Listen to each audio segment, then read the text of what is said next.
Conmigo aquí en el estudio, Ricardo Delfín, él es socio y director de auditoría del sector financiero en KPMG. ¿Cómo estás, Ricardo? Buenos Bienvenido. días, Rodrigo, ¿cómo estás? Un saludo a ti y a todo tu auditorio.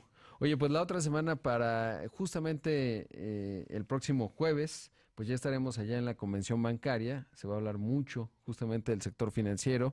Desde 2013, cuando se hizo la reforma financiera, pues se ha hablado de la inclusión como el gran objetivo, el incrementar el crédito como porcentaje del PIB, que México, si lo vemos con respecto a América Latina, pues está por debajo de países como Chile, como Brasil, etcétera. El eterno reto, nuevos desafíos que se plantean, pero ¿cómo llegamos? ¿Cómo llega el sector financiero pues a esta etapa, ¿no? En la que arranca una nueva administración? Los bancos, por ejemplo, te acordarás en el año pasado el senador Monreal presentó una iniciativa para eliminar las comisiones súbitamente de todos los bancos, pues esto generó, incluso impactó el tipo de cambio. Pero bueno, hay muchas discusiones y sobre todo, pues cuál es el estado de las cosas con respecto a este sector. Claro, Rodrigo, y si nos lo permite el clima, estaremos en la convención bancaria jueves y viernes de la semana que entra precisamente. Y hablabas un tema muy interesante de ese índice que se llama de penetración bancaria. Y que ha sido un índice que se le ha dado mucho seguimiento, incluso desde el gobierno anterior y el actual también pues le seguirá dando el seguimiento. ¿Por qué? Porque conforme a datos del Banco Mundial, actualmente, bueno, al cierre del 31 de diciembre del 2018, se estima que ese índice de penetración bancaria esté en aproximadamente el 38%. Cuando nosotros comparamos ese índice de penetración bancaria con países como Brasil, como Chile, ellos están en rangos del 90%, Colombia en 60%, los países desarrollados están al 150%, 180%, o sea, ¿qué quiere decir esto? Que la oportunidad de crecer la actividad crediticia en México todavía es importante y sobre todo a través de los bancos. ¿Dónde se está financiando las empresas? Ese 60% o un poco más del 60%, pues terminan siendo financiamientos, puede ser también por SOFOMES, pero principalmente por proveedores. Y cuando el problema de una empresa, un proveedor que cuando está dándole crédito a sus clientes, está distrayendo sus recursos cuando debería de estar eso dedicado a la producción, a la venta, a incrementar inventarios, a abrir tiendas, a abrir otro tipo de actividades productivas. Entonces, el banco juega un papel primordial y muy importante en toda esta actividad crediticia. Amén de que el otorgamiento del crédito da un efecto que se llama multiplicador del dinero, porque tú haces una adquisición de un producto en efectivo, se acabó la actividad económica. Sin embargo, si ese efectivo se deposita en una cuenta bancaria y el banco lo utiliza para prestar, llegará otra persona a comprar otro artículo con el mismo dinero original. Entonces, por eso el seguimiento de la penetración bancaria en el país y que pues realmente 40%, que fue una meta incluso en algún momento, pues era una meta realista, pero creo que todavía poco ambiciosa, ¿no? Entonces, sobre este escenario nos dimos a la tarea de ver cuál ha sido el desempeño del banco, qué papel ha jugado, porque 38%, pues ha habido un crecimiento, veníamos de hace, cuando se publicó la 29, reforma ¿no? financiera, 29% Sí. aproximadamente. Entonces sí ha habido un crecimiento. Y nos dimos a la tarea de ver en los últimos años cómo ha crecido los bancos en términos de activos.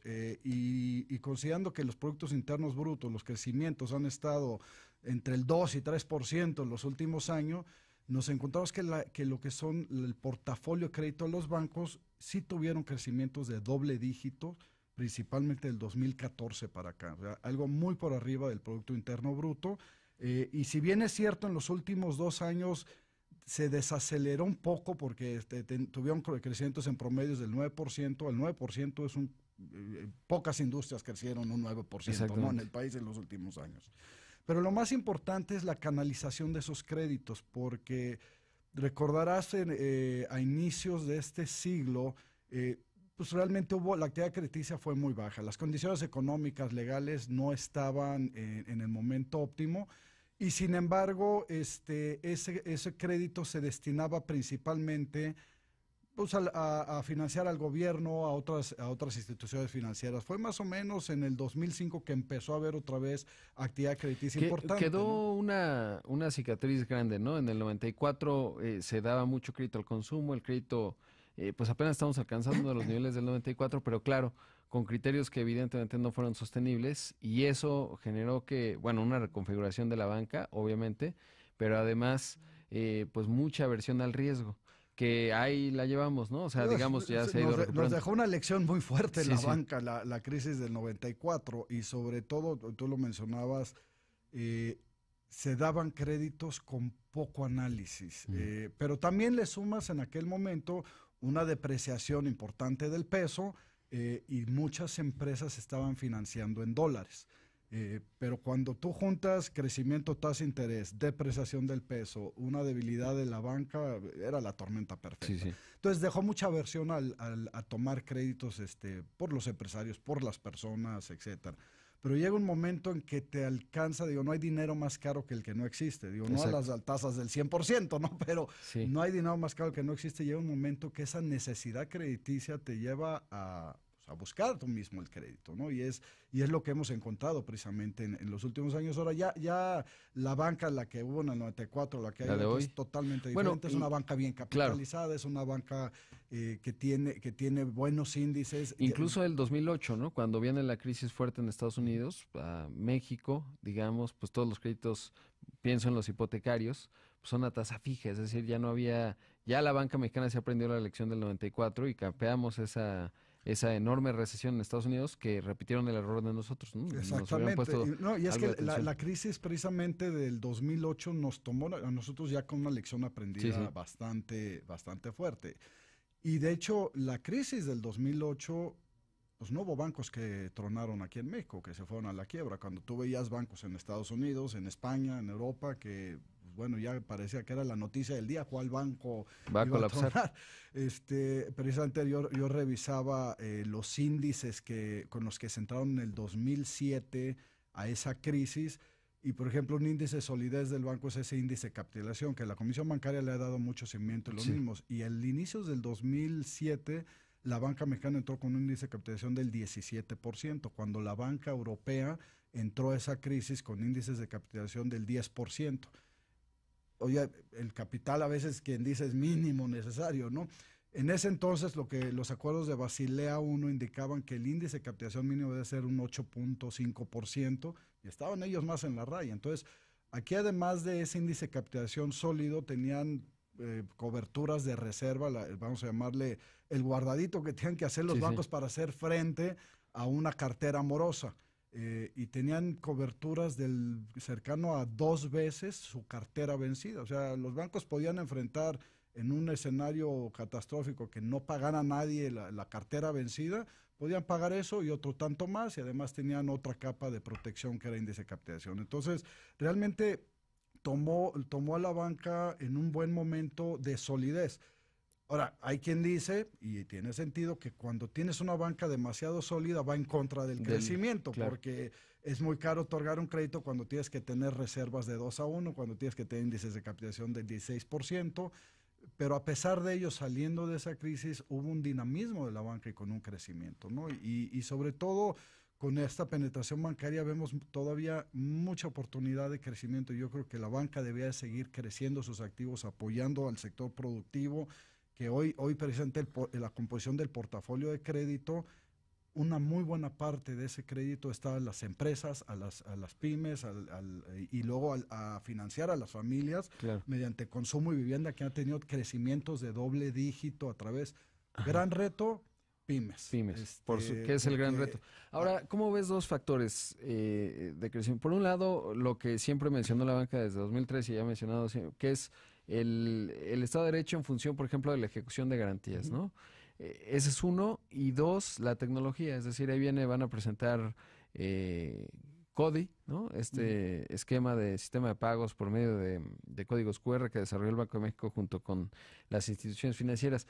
¿Cómo ves al fintech, digamos, como un camino de crecimiento?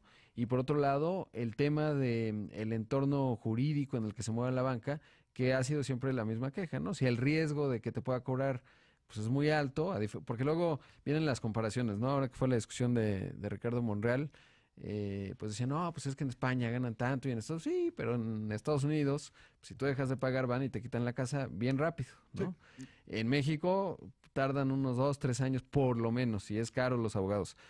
¿Cómo estamos en esos dos factores? Sí, y tristemente, entre más complejo sea el proceso de recuperación de un crédito, tiene una incidencia en la tasa de interés. Porque claro, es más riesgo. Es más riesgo y el modelo de banca, pues ahora sí que suena triste, pero a ver, todas las empresas tienen que recuperar sus ingresos, los gastos que incurren a través de sus ingresos, pero en la banca no es nada diferente, pero aquí hay un gasto muy importante que se llama créditos incobrables. Entonces, ¿qué sucede? Que la tasa de interés tiene que recoger ese riesgo de crédito.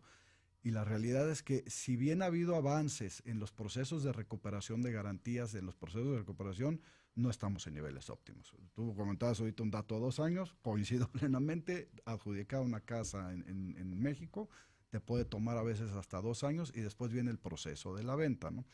La reforma financiera trató de arreglar alguno de esos procesos, trató de facilitar alguno de ellos, pero no llegamos a niveles óptimos. Y hablamos ahorita de comparativos con otros países, sí, a lo mejor las comisiones no se pagan o se pagarán lo que aquí lo de otros países, pero también en otros países la tasa de interés que se está pagando es nula o mínima.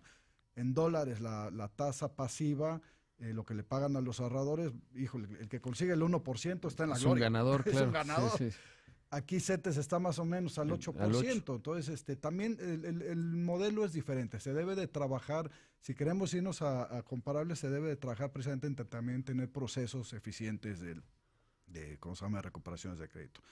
Pero ahorita tocaste una parte interesante, lo que es banca digital, fintech.